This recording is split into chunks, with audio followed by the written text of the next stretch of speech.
नमस्कार, capital TV Uttar Pradesh पर किस्सा यूपी का देख रहे हैं आप। मैं हूं राधिका राज। लोकसभा में वंदे मातरम गीत के 150 वर्ष पूरा होने पर 10 घंटे की चर्चा के दौरान समाजवादी पार्टी के अध्यक्ष अखिलेश यादव ने भाजपा पर बड़ा हमला बोला।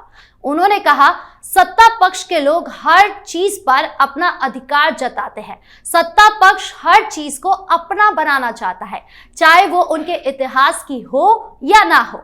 जो महापुरुष उनके नहीं हैं, उनकी विरासत पर भी दावा ठोकने की कोशिश की जाती है। सत्ता पक्ष को दरारवादी बताते हुए उन्होंने कहा कि जिस वंदे मातरम ने आजादी की लड़ाई में लोगों को जोड़ा, आज के दरारवादी लोग उसी से लोगों को तोड़ना चाहते हैं। कुल मिलाकर अखिलेश यादव ने वंदे मातरम के नाम पर अलग अलग एग्जाम्पल देकर बीजेपी को घेरने की कोशिश की। कभी उन्होंने राम मंदिर की बात की, कभी इंडिगो फ्लाइट की बात की, शिक्षा की बात की, लेकिन वंदे मातरम अभियोग पर सीधा जवाब नहीं दिया। ऐसे में सवाल उठता है कि क्या अखिलेश यादव वंदे मातरम पर भी सियासत करने की कोशिश कर रहे हैं। इसी पर चर्चा करने के लिए मेरे साथ स्टूडियो में मौजूद है कैपिटल टीवी के executive editor Rajeev Kumar. Sir, आपका बहुत बहुत स्वागत। धन्यवाद। सर, क्या अखिलेश यादव वंदे मातरम के नाम पर भी सियासत करने की कोशिश कर रहे हैं? देखिए, कोशिश नहीं कर रहे हैं, कर रहे हैं। और वंदे मातरम पर भी सियासत करना सियासी दलों का अधिकार है। जो राजनीतिक पार्टी है, राजनीति कर रही है, उन पार्टियों को वंदे मातरम पर भी राजनीति करने का अधिकार होता है। चाहे भारतीय जनता पार्टी हो या फिर अखिलेश यादव की समाजवादी पार्टी हो, कांग्रेस हो या टीएमसी हो, हर पार्टी को यह अधिकार है कि वो राजनीतिक पार्टी है, राजनीति करना जानती है और राजनीति ही उसका आधार है, तो वो किसी भी मुद्दे पर राजनीति कर सकता है। लेकिन आकलन इस बात से किया जाता है कि आप जिस मुद्दे पर राजनीति कर रहे हो, उस मुद्दे की अहमियत समझते हुए सकारात्मक राजनीति कर रहे हो या नकारात्मक राजनीति कर रहे हो। आप उसके ऊपर पॉजिटिव पॉलिटिक्स कर रहे, निगेटिव पॉलिटिक्स कर रहे हैं। ये जरूर इस बात के लिए चर्चा होनी चाहिए कि अखिलेश यादव वंदे मातरम जैसे ये भावनात्मक मुद्दा, जिसका 150वां वर्ष है और उस साल ये मनाए जाने का मतलब होता है कि देश को फिर से एकजुट करने की कोशिश राष्ट्रवाद के आधार पर करे। राष्ट्रीय मुद्दों पर सियासत भी हो तो वो पॉजिटिव हो, राष्ट्रवादी हो। अराष्ट्रवादी, गैर राष्ट्रवादी, राष्ट्रद्रोही सियासत नहीं होनी चाहिए। अखिलेश यादव यहीं पर उनका भावना और उनके बोलने का तरीका दोनों बदल जाता है, क्योंकि उनको राष्ट्रवाद में हिंदू राष्ट्रवाद तो नहीं दिखता, लेकिन मुस्लिम राष्ट्रवाद जरूर दिखता है। वो मुस्लिम राष्ट्रवाद की बात करेंगे, हिंदू राष्ट्रवाद की नहीं बात करेंगे। लेकिन अगर सामान्य भारतीय राष्ट्रवाद की बात होगी तो भी उनका मकसद मुस्लिम राष्ट्रवाद ही होता है। इसलिए आज वो संसद के अंदर भी कह रहे हैं कि राष्ट्रवाद, जो असली राष्ट्रवादी है, वो वंदे मातरम पर ऐसी चर्चा नहीं करता। राष्ट्रवादी वो होगा जो वंदे मातरम को भावनात्मक तरीके से अपने अंदर दफन कर लेगा और उसके आधार पर काम करेगा। तो कैसे काम करेगा? वंदे मातरम अगर बंकिम चंद्र चट्टोपाध्याय, चटर्जी जिनको कहा जाता था, बंकिम चंद्र चटर्जी के उस वंदे मातरम की भाव को समझें और वो जहां जिक्र किया गया है उसको समझें, तो फिर अखिलेश यादव को ये पता चलेगा कि ये सनातनियों की धरती है और उन्होंने किस संदर्भ में इसका उपयोग किया और आज तक उसे उपयोग में क्यों लाया जाना चाहिए और राष्ट्रीय गीत क्यों बनाया गया इसे। ये तो अखिलेश यादव की बुद्धि के ऊपर है कि वो इस बात को समझें और उसके बाद एक बार बिल्कुल निष्पक्ष तरीके से अपने अंदर की भावनाओं को जगा के, अगर राष्ट्रवाद उनके अंदर बैठा हुआ है तो फिर उसकी चर्चा की शुरुआत में ये बोले कि कौन छद्म राष्ट्रवादी है और कौन असली राष्ट्रवादी है।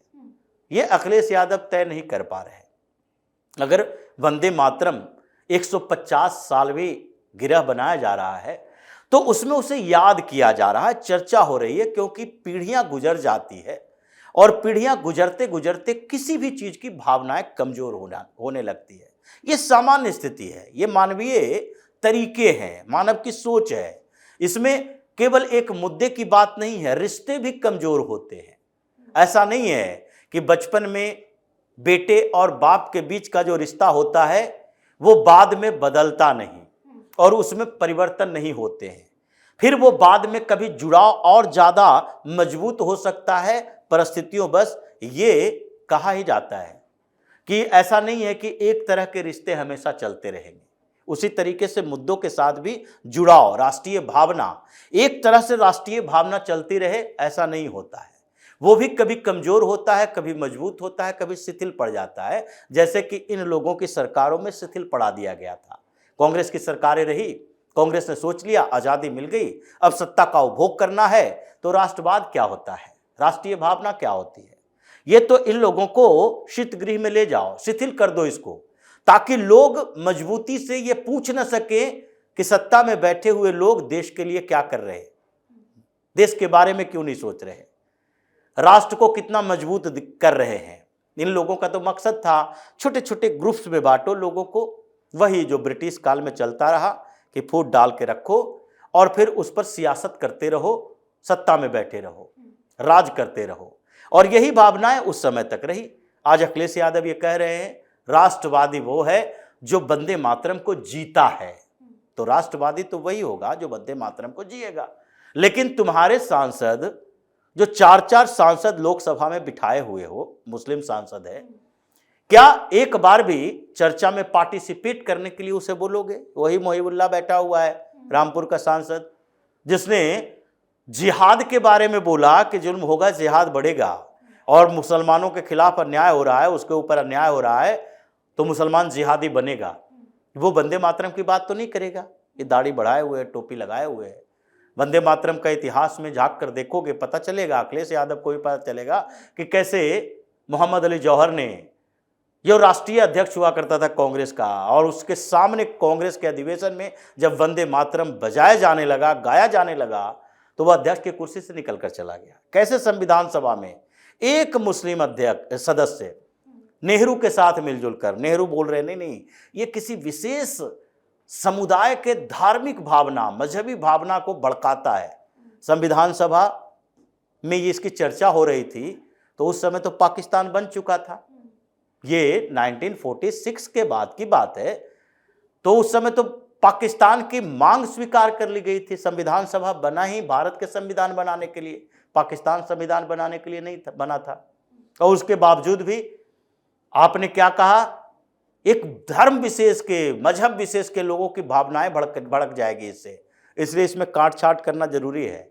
इसे राष्ट्रगीत, राष्ट्रीय गान इसलिए नहीं बनाया गया क्योंकि राष्ट्रीय गान बनाने को लेकर चर्चा हुई। केटी साहब भी इसके पक्ष में थे, नहीं इसको थोड़ा बहुत करके राष्ट्रगान बनाया जा सकता है। नहीं बनाया जा सकता। नेहरू ने कहा नहीं बनाया जा सकता, एक धर्म विशेष के धार्मिक भावनाएं भड़क जाएगी, परेशान होगा वो। एक मुस्लिम सदस्य ने कहा नहीं ये हमारे धार्मिक भावनाओं के खिलाफ है, इसे राष्ट्रगान नहीं बनाया जा सकता। राष्ट्रगीत बना दिए, कभी कभी गाए जाते हैं, राष्ट्रगान हर समय गाए जाते, तो उस समय ये सारे मुसलमानों की समस्याएं बढ़ जाती। राष्ट्रगान गाने पर सब लोगों को खड़ा होना पड़ता है, जन गण मन करते हैं। उसके बावजूद इस समय अगर वो राष्ट्रगान के तौर पर वंदे मातरम एक्सेप्ट कर लिया गया होता और हर मंच पर ये राष्ट्रगान की तरह वंदे मातरम गाया जाता, तो उस समय क्या स्थिति होती? ये लोग तो कभी 15 अगस्त 26 जनवरी किसी जगह पर किसी आयोजन में जाता ही नहीं, संसद को भी बाइकाट कर देता। वो स्थिति है कि तुमने 4 सांसद जो पाल रखे हैं, जिसमें अफजल अंसारी है, बर्क है, ये मोहिबुल्लाह रामपुर वाला है, ये सारे लोग जो बैठे हुए हैं, और एक महिला मुस्लिम सांसद, इन लोगों को बताओ और उसको डिबेट में हिस्सा लेने के लिए कहते। तुम्हारी औकात पता चल जाती कि सही में वंदे मातरम पर राष्ट्रवाद होता क्या है। इन लोगों को खड़ा करते, मोहिबुल्लाह को कहते कि चलो भाई तुम ही डिबेट की शुरुआत करोगे, हमें ज़रूरत नहीं है, वंदे मातरम पर हम डिबेट नहीं करेंगे। बर्क को कहते, अफजल अंसारी को कहते, सारे गुंडे बदमाश लोगों को सांसद बना के उसको इम्यूनिटी दिलवा रहे हो पार्लियामेंट से, और यहाँ राष्ट्रवाद की बात कर रहे हो। तो वंदे मातरम के मुद्दे पर ये मुस्लिम अपीजमेंट की पॉलिटिक्स करने वाली पार्टी जैसे एक्सपोज हुई है, अभी एक्सपोज होना खत्म नहीं हुआ है। अखिलेश यादव की इस समस्या की शुरुआत है, समस्या उनके सामने बहुत सारी है, लेकिन इस समस्या की शुरुआत है कि उत्तर प्रदेश में अब राष्ट्रवाद पर कैसी चर्चा होती है। ये मुस्लिम राष्ट्रवाद की बात होती है या हिंदू राष्ट्रवाद की बात होती है? क्योंकि मुस्लिम राष्ट्रवाद तो एक बार हो चुका है, उसने पाकिस्तान बना लिया है। अब हिंदू राष्ट्रवाद इस पूरे देश को जोड़ सकता है कि नहीं, ये चर्चा होनी चाहिए। और अखिलेश यादव ये बताएं कि हिंदू राष्ट्रवाद में दिक्कत क्या है, क्योंकि वंदे मातरम तो हिंदू राष्ट्रवाद के प्रतीक है। उसमें जो आनंद मठ पत्रिका लिखी गई थी, आनंद मठ जो नोबेल लिखे गए थे, उसमें सन्यासी विद्रोह की चर्चा की गई है। कैसे सन्यासियों ने बंगाल के 1770 के अकाल के समय मर रहे लोगों की सुरक्षा की और ब्रिटिश अधिकारियों की हत्या भी की, उसके खिलाफ खुला विद्रोह किया। और वो सन्यासी विद्रोह, सन्यासियों के वो जो गुट था, उसके लिए ये वंदे मातरम लिखा भी गया था। उसका बड़ा विस्तृत रूप भी था कि कैसे इस मिट्टी की हम माता की पूजा करते हैं, जो मिट्टी शौर्य के प्रतीक है, जिससे देवी दुर्गा, देवी काली भी निर्मित होती है। और हम उसी तरीके से इस देश से उन गद्दारों को निकालेंगे जो हमारे इस मिट्टी को अपवित्र कर रहा है। अभी भी वो गद्दार बैठा हुआ है, उन गद्दारों के खिलाफ अब चलेगा वंदे मातरम। संसद में चर्चा के बाद खत्म नहीं हो जाएगा। उत्तर प्रदेश में योगी आदित्यनाथ इसको आगे बढ़ाएंगे और फिर अखिलेश यादव अपने ये 4 मुल्ला सांसदों को लेकर एक कोने में बैठकर वंदे मातरम गवाए। अगर इनकी औकात है तो समाजवादी पार्टी के कार्यक्रमों में, अपनी पार्टी के कार्यक्रमों में वंदे मातरम गवा के दिखा दे, अगर इनकी हैसियत है तो। ये तो वो व्यक्ति हैं जो डिंपल यादव जाती है मस्जिद में, उनके ऊपर इतनी टिप्पणी की जाती है, मुंह में ताला लगाया रहता है। महमूद मदनी के भी तो बयान पर उन्होंने एक शब्द नहीं कहा, जिन्होंने कहा था कि वंदे मातरम हम कभी नहीं बोलेंगे। ये महमूद मदनी हो, अखिलेश यादव खुद मदनी के टाइप के लोग हैं। ये इनको भी वंदे मातरम बोलने में ही चेक होती है, मजबूरी है, बोलना पड़ जाता है, खुलकर सामने नहीं आता। सबसे बड़ी समस्या इन्हीं लोगों के लिए तो है। देश में वो लोग, मदनी जैसे लोगों से इतना बड़ा खतरा नहीं है, क्योंकि हम सामने में दुश्मन को पहचान लेते हैं कि ये दुश्मन है, तो इससे सतर्क रहो। वो लोग जो कि छिपे हुए तौर पर दुश्मन हैं देश के, उन लोगों की पहचान करना बड़ा मुश्किल होता है। और इसलिए ऐसे लोग जो हैं अभी भी सियासत में, राजनीति में बैठे हैं, और यही लोग भ्रमित करके अपना काम भी निकाल लेता है, सत्ता पर भी बैठ जाता है, उन्हीं के पक्ष में काम भी करता है, और हम लोगों को धोखे मिलते रहते हैं। तो ये हिंदुओं के लिए बड़ी समस्या हो गई है कि हिंदुओं के अंदर ही, हिंदूवादी पार्टियों में के बीच में ही, इनके अध्यक्ष जो कई पार्टियों के हैं, वो खासकर अंदर से ये मुसलमान हैं, बाहर से हिंदू हैं। अपीजमेंट पॉलिटिक्स करते करते इनकी परवरिश में कुछ समस्या आ गई, जिसके कारण अभी भी राजनीति में ये छिपे हुए हिंदू विरोधी है। अगर हिंदू विरोधी है, मुसलमान है, कोई तौकीर रजा हो, या फिर कोई मदनी हो, या अरशद मदनी हो, या फिर वर्क हो, इनसे समस्या नहीं है, क्योंकि हम पहचान लेते हैं ये हमारा दुश्मन है। बॉर्डर पर के सैनिकों को ये समस्या नहीं होती कि बॉर्डर के उस पार बैठा हुआ सैनिक जो पाकिस्तान का है वो हमारा दुश्मन है कि नहीं। समस्या उन पुलिस वालों को होती है जो रोड पर चल रहा है, वर्दी पहने हुए, समस्या हो रही है कि इसे हम कैसे पहचाने, जो हमारे ही बीच बैठा हुआ है वो पॉकेटमार है, चोर है, डकैत है। तो वैसे लोग जो राजनीति में हैं, हिंदुओं को उसकी पहचान करनी चाहिए। और लगता है कि वंदे मातरम जो शुरुआत हुई है अभी संसद से, ये अभी उत्तर प्रदेश में कम से कम 2026 के फरवरी तक तो चलेगा, 2027 के मार्च तक चलेगा।